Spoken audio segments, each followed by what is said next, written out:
And usually what happens in toxic relationships, particularly narcissistic relationships, is that you, in fact, it'd probably be better if I explain a little bit about what that actually means. Hello and welcome to Obehi Podcast. I'm your host, Obehi A14, and I strongly believe that everyone has a story to share. Now let's get started with this episode.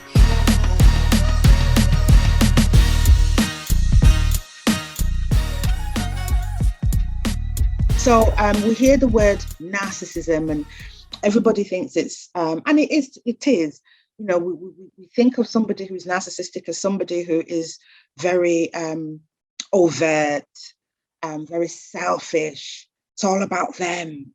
They have no empathy for nobody else. Those things are true, and they're easy to spot when it's very overt.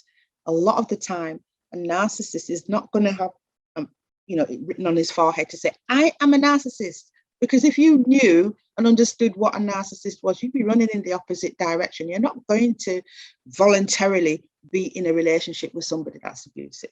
So it doesn't come like that. What tends to happen is, a narcissist have different, how can I put it? They do not have the empathy. They don't have the same empathy that somebody like, who's normal, who's not a narcissist would, they don't have the same sort of, they're not able to have that empathy. So it makes it difficult then for them to form relationships that are lasting, because relationships take work. A narcissist is not prepared to work on a relationship. You're supposed to be there to attend to their needs, and that's it. Okay. So when you meet somebody for the first time, there are some red flags that you're able to pick up on. If, not everybody is taught this. I didn't know, and I'm an intelligent woman, I was I'm professional, and yet I made sure that I was never going to be in a toxic relationship. Back in the day, I would see my friends, some people in all these sort of domestic violence situations, and I'd be like, wow, why are they even there? Why are they staying there? What's going on here? And yet I found myself in an abusive relationship. It was just that it wasn't a physical thing that you could see. It was all emotional and mental. The key to understanding that is to actually understand what to really have an understanding of what narcissism is. We all have elements of that, of narcissism, but narcissistic personality disorder is a personality disorder that is very distinct. And we have to separate narcissism, like when you're watching on social media and you see people doing selfies and all of that, and it's all me, to somebody who actually has a personality disorder. Very, very different. Now, somebody with a personality disorder will always target their victims. Usually they're quite empathic. Usually there will be people who see the good in everything. They see the goodness in the world.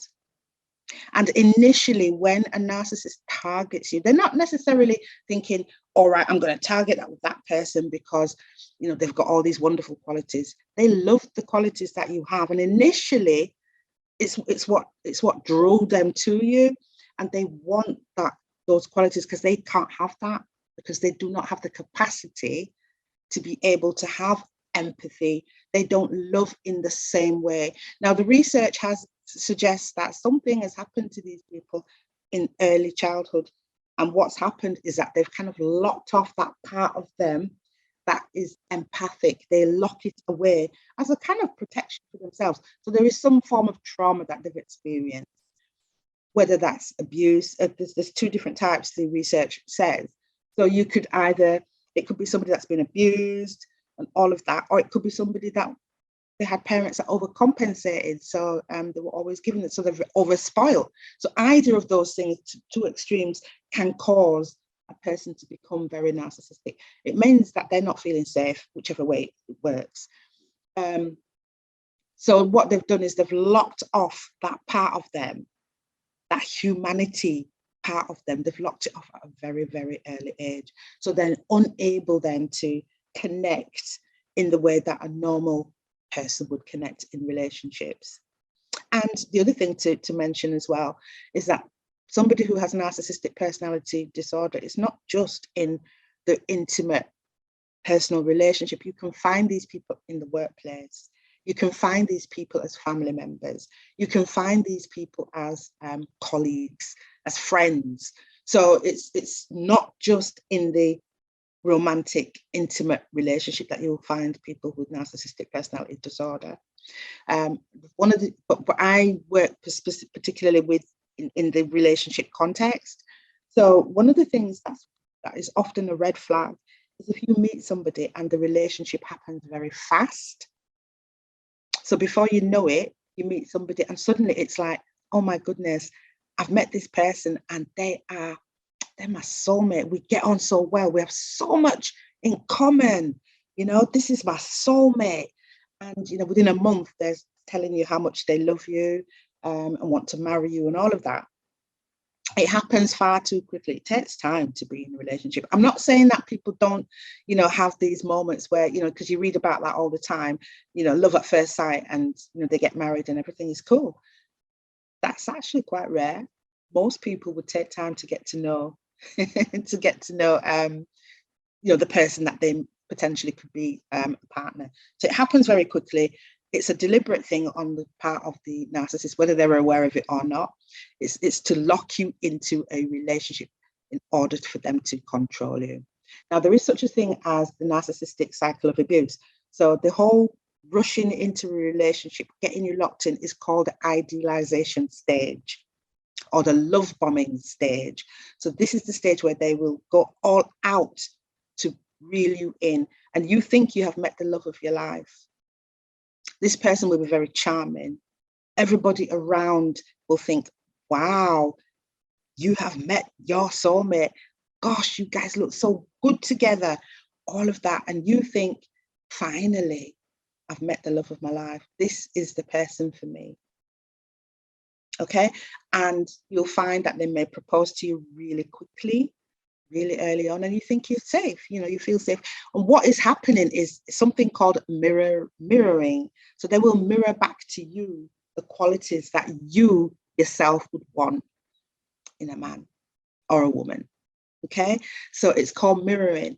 So they would so what you're doing, you're actually falling in love with your own qualities, because they just mirrored those things back to you. They will study you like you are a psychology degree, and they will know everything about you. They're very, very smart people, very smart people. So they will understand who you are and will study you so hard that you've got no idea of what's going on. So they will know what your triggers will be. They will know what your likes and dislikes are. And they will ask you subtly so that they can use this later on down the line.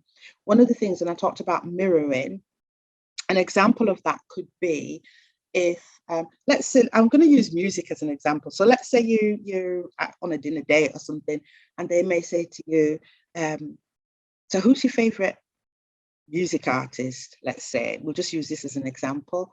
And it might be that you say something like, Adele, I love Adele, and they'll say, oh my goodness, I'm an Adele fan too. So which song do you like the best? What's your favorite song?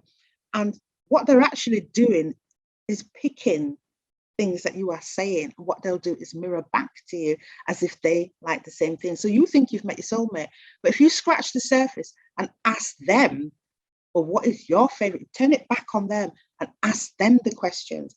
Then if they can't answer those questions about what they've just claimed to be, on a par with you, then that should be a bit of a red flag. But often we don't do that. We don't do that. And they know that we don't do that. So that's one of the things. It happens fast, and they mirror back to you as well. So we need to be really careful. The other thing is that for the person, especially for the women, something doesn't feel quite right. You just can't name it.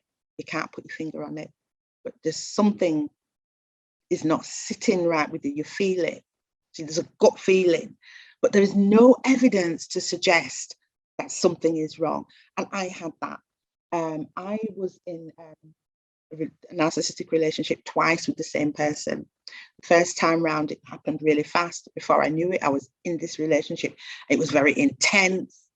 And this was about 16, 17 years ago. And it was really intense and very painful. It was a painful relationship to be in because there was lots of other people involved. It ended badly. And I was left devastated. And it took me nearly 10 years to get over that. This is not a normal relationship, you have to understand. It's not like a normal breakup where, you break up with somebody and, you're upset for a time. You might even still be friends with your ex. This is on some next level, and it really does pull you down. You are traumatized. There is a trauma that happens when you're in those kind of narcissistic relationships. I reconnected with this person 15 years later. Lots of water under the bridge. He had emigrated and gone to the States. He was a policeman. He was in the military. And then we reconnected lots of years later. I'm, getting on with my life. I didn't think that I'd be back in a relationship with this man. But remember I said earlier, we talked about the narcissistic cycle of abuse. So you have the idealization bit where they love bomb you, make you feel like they put you on a pedestal. Then the second part, the next phase of the cycle is the devaluation. Once they have you locked in and they know that you are not going anywhere, then the devaluation starts. So it'll be things like they will gaslight you.